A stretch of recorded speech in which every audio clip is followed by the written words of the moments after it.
Gledate Gorenjska poročila na GIF TV.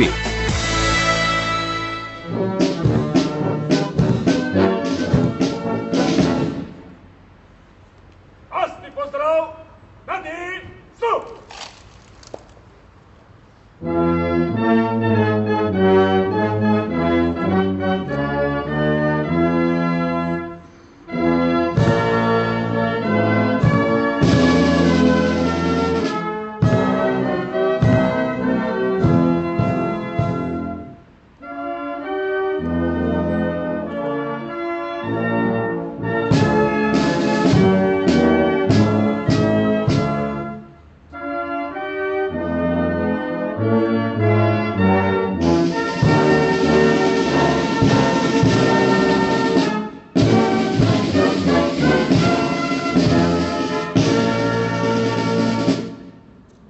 Dober dan, spoštovana predsednica in vrhovna poveljnica obrambnih sil Republike Slovenije, spoštovani predstavniki medijev.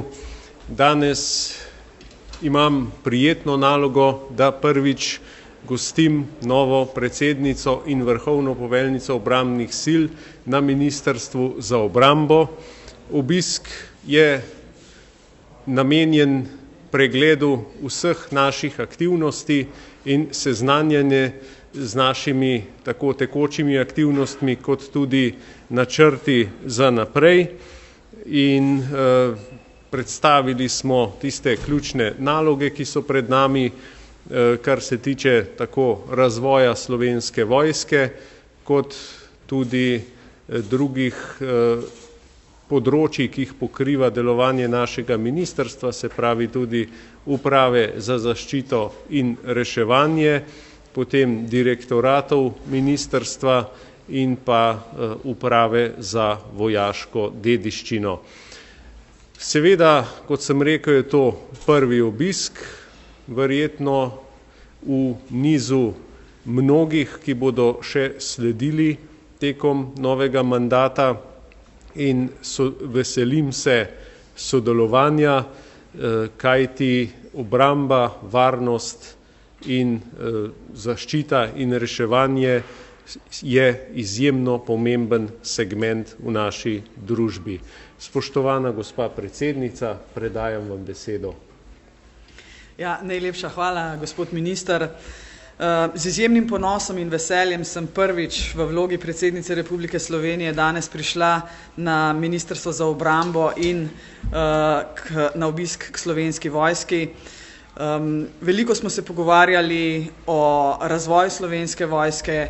Že iz moje predsedniške kampanje ste verjetno slišali in razumeli, da podpiram Slovensko vojsko, da verjamem v to, da je vsaka vojska, tudi slovenska, branik miru in svobode. Nenazadnje to dokazujejo naše vojakinje in vojaki tudi z delom v misijah po tujini. Ravno zdajle smo zaključili pogovor z vodji 7 misij.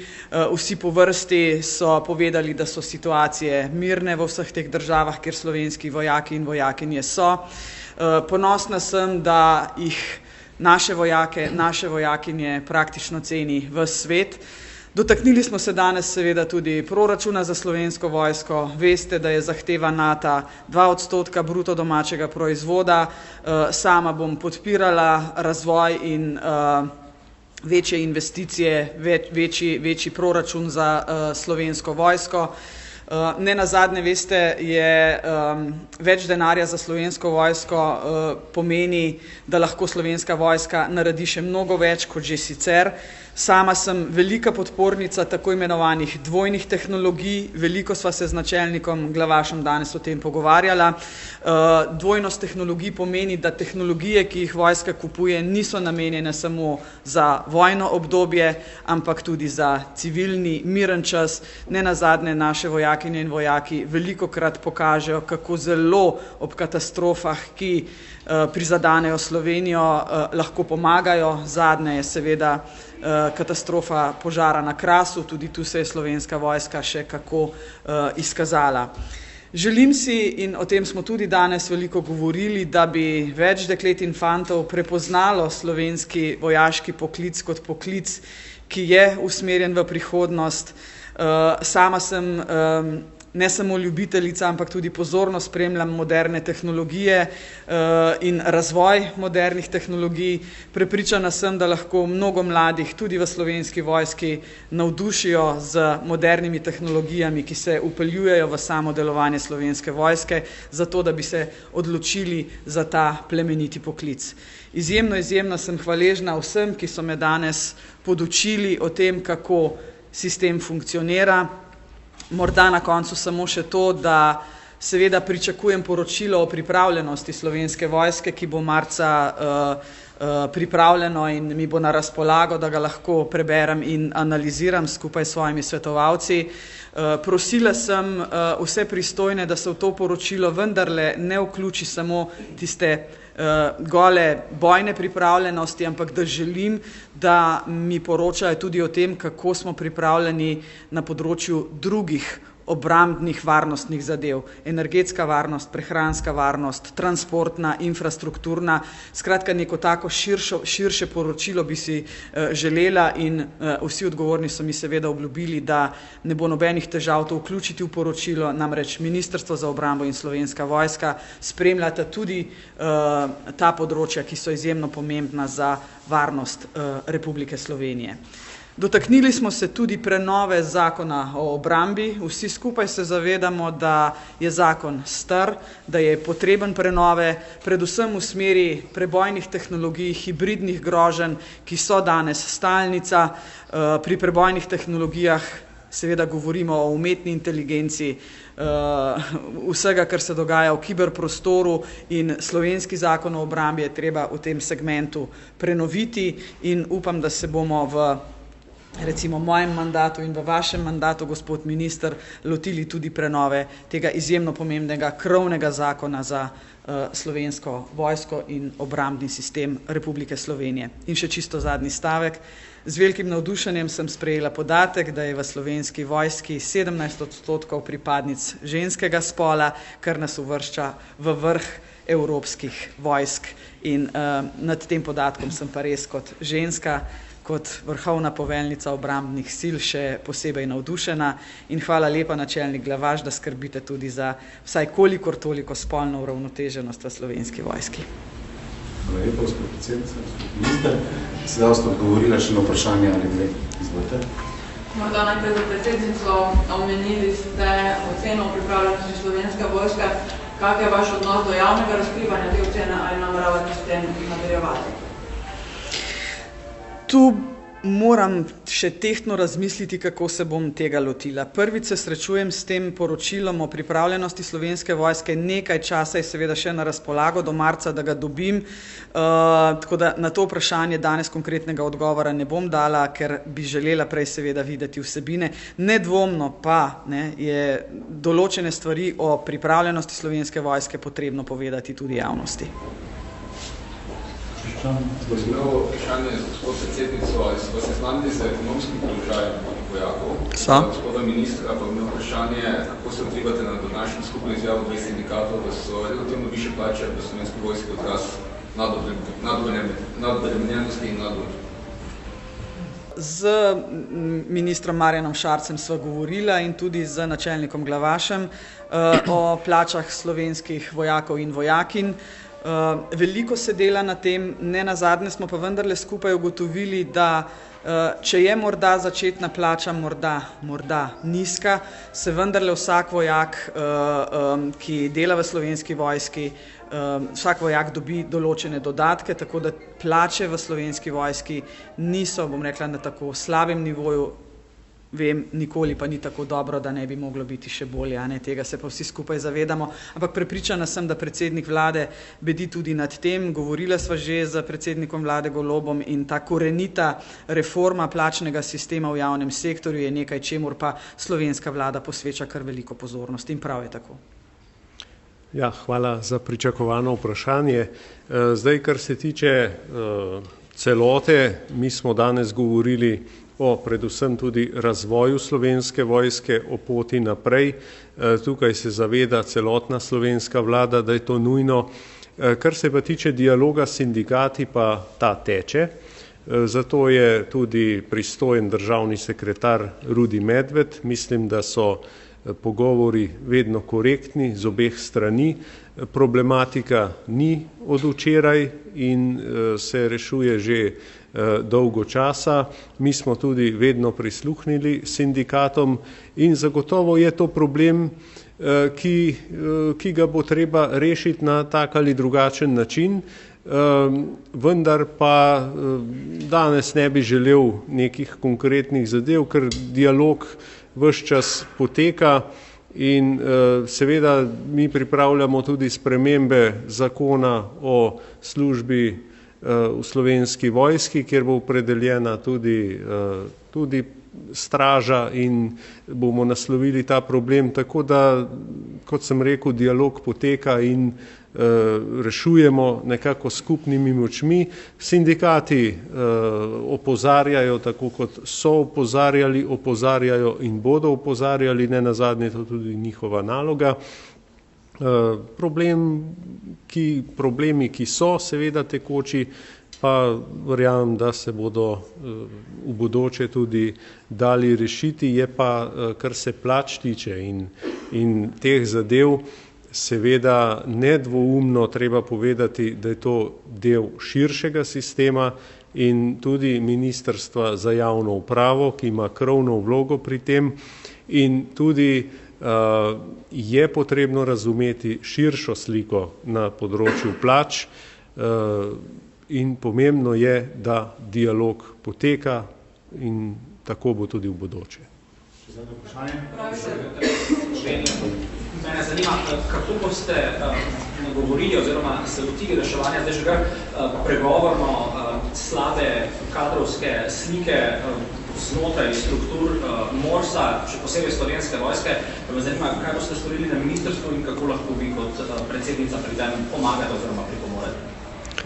Ja, kar se tiče kadrov, zagotovo Slovenska vojska ima dva problema. Eno je opremljenost in umankanje srednjih bataljonske bojne skupine, drug problem je pa kadrovski. In ta kadrovski je morda celo večji. Mi smo od 1. junija, odkar smo prevzeli vodenje ministrstva, naredili presek, kje so problemi in uvedli že kar nekaj sprememb. Tudi zdravniški pregledi, ki se bodo zdaj izvajali širše po Sloveniji, potem tudi tabori, letni tabori, kot vemo, je bila prej kapaciteta 100 dijakov in študentov na en tabor. Zanimanje pa je bilo vedno mnogo večje in je bilo še mnogo tistih, ki bi želeli priti na tabor, pa so bili zaradi premajhne kapacitete zavrnjeni. Tudi tukaj mislim, da smo povečali na 210 dijakov in študentov, ki bodo se lahko udeležili letnega tabora. Potem tudi normativi pri zdravniških pregledih so včasih tudi bili tako rigorozni, da če karikiram, si za kanček preveliko dioptrijo pač odpadel, tako da moji podatki kažejo oziroma naši podatki kažejo, da smo mi zavrnili tudi kar nekaj ljudi, ki bi sicer jih imeli danes v sistemu. Tako da je potrebno tukaj biti kar zelo realen in te spremembe že uvajamo. Druga pot oziroma drugi način pridobivanja kadra je pa promocija in tukaj sva se pa s predsednico tudi veliko pogovarjala, na kakšen način ona lahko pripomore k temu in seveda, bo povedala sama, ampak meni se je zdelo, da je pri tem pokazala veliko pripravljenost. In naša skupna naloga je, kako tudi prebivalstvu Slovenije pokazati, da vojska ni nekaj nepotrebnega, da vojska ni nekaj, kar bi bilo nepomembno za današnji čas, in na promociji bomo delali vsi skupaj. Ja, če lahko samo dodam, seznanili so me z kadrovsko problematiko v Slovenski vojski. Vsi skupaj si seveda želimo, da bi se več mladih odločalo za ta res plemenit in domoljuben poklic. Jaz iskreno verjamem, da je to najbolj domoljuben poklic, kar si jih lahko zamislite, morda še poleg policije, ne? Gre tukaj namreč za branike naše svobode, dostojanstva, temeljnih človekovih pravic. V javnosti sami bom pa kot predsednica poskušala seznanjati ljudi s tem, da Slovenska vojska in NATO nista samo orožje, tanki in topovi, gre za mnogo več. Danes živimo v obdobju hibridnih groženj. NATO in Slovenska vojska posvečata precej pozornosti nekim nevidnim vojnam, ki jih sami ne opazimo, in zato je še toliko bolj pomembno, da Slovenija je del NATO, del te kolektivne obrambe. Bila sem pa danes vesela še ene stvari in to je morda tudi eden od segmentov, ki lahko prepriča mlada dekleta in fante, da se pridružijo Slovenski vojski. V prihodnem letu, če sem si prav zapomnila številko, je 30 milijonov evrov namenjenemu znanstvenemu razvoju, tehnologiji. Skratka, to ni tako majhen znesek. Načelnik Glavaš mi je rekel, da so fokusirani na projekte, ki bodo na koncu dvojno uporabni. O tej dvojni rabi sva se danes veliko pogovarjala in zdi se mi, da s tem, ko raste številka za samo oboroževanje Slovenske vojske, se moramo zavedati, da hkrati raste tudi številka za znanstvene raziskave in projekte znotraj Slovenske vojske. Morda je to eden od korakov, preko katerega bi lahko pridobili tiste, ki jih zanima znanost, tehnologija. Skratka, skupaj se bomo dogovorili, jaz sem pripravljena v tem segmentu res iskreno pomagati. Zdaj pa reči zadnje vprašanje. Ja, samo pod vprašanje naprej. Rekli ste, da dialog s sindikati teče več čas, vendarle pa je zdaj nek nov moment po dogovorih v zdravstvu, šolstvu, sodstvu, kot nek efekt snežne kepe, če lahko tako rečem. Če se ne motim, so sindikati postavili rok 20. januar, če ne napovedujejo zaostrovanje sindikalnih aktivnosti, kako jim boste torej odgovorili? Ja, kot sem rekel, mi bomo seveda njihove zahteve pogledali, kako vidijo situacijo in potem reševali tudi zadeve v bodoče, vsekakor s pogledom na širšo sliko in nikakor ne morem danes tukaj prejudicirati, v katero smer se bomo pogovarjali.